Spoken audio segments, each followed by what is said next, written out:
I just created a minimalistic N8N workflow. It contains of one webhook, and then it has one command. The command basically just executes an SQL Lite SQL. Select all from artists, and here you can see the differences. So on average, Hyperlambda is 7 times faster than N8N. And I need to emphasize that this was a simple workflow with only 2 nodes. Probably the differences would significantly grow the more nodes you add to your workflow. So this is a guesstimate. I need to emphasize I don't have like any scientific backing to say this, but my guess would be if you had an N8N workflow with 50 nodes, that thing would probably be 25 to 50 times as slow as the Hyperlambda equivalent.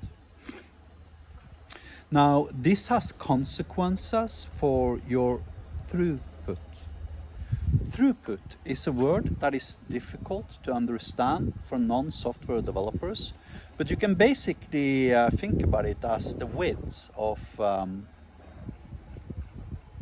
pipeline that sends water. The larger, if you have a very, very small pipe, you can send very little water. If you have a bigger pipe, you can send more water, right? So the more throughput you have, the more water you can send through the same hose at the same time, you could say. So basically that becomes the definition of how many concurrent users can access your SaaS. Now if you have a SaaS built on N8N workflows and your SaaS breaks down with 1,000 concurrent users, then that same system is going to function if it was built using Hyperlambda up to 7,000 users.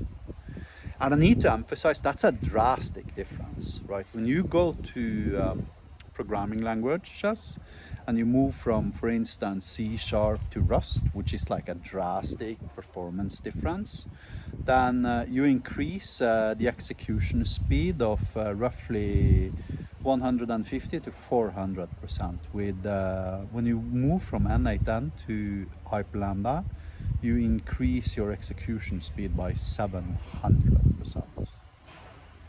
So 7 times improvement is drastic.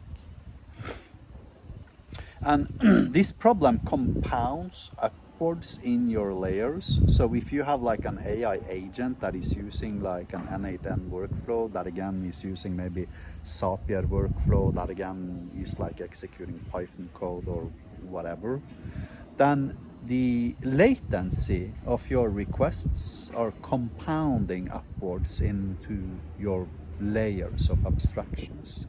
So that 7 times as slow thing, you know, if you don't choose the optimal types at every single layer in your AI agent backend code, then basically the compounding effects of all of these latency issues that all of these other alternative no-code platforms has compounds to the point where your stuff is basically broken with more than 3 users concurrently, simultaneously using your stuff.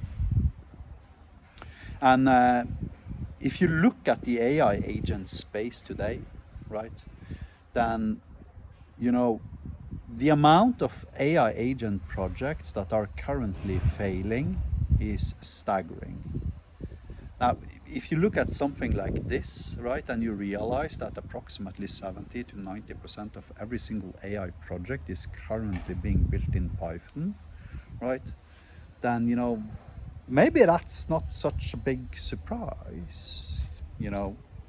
So my argument is that, you know, you're using the wrong language, the wrong programming language, literally, and you need to use Hyperlambda, basically. Have a nice day.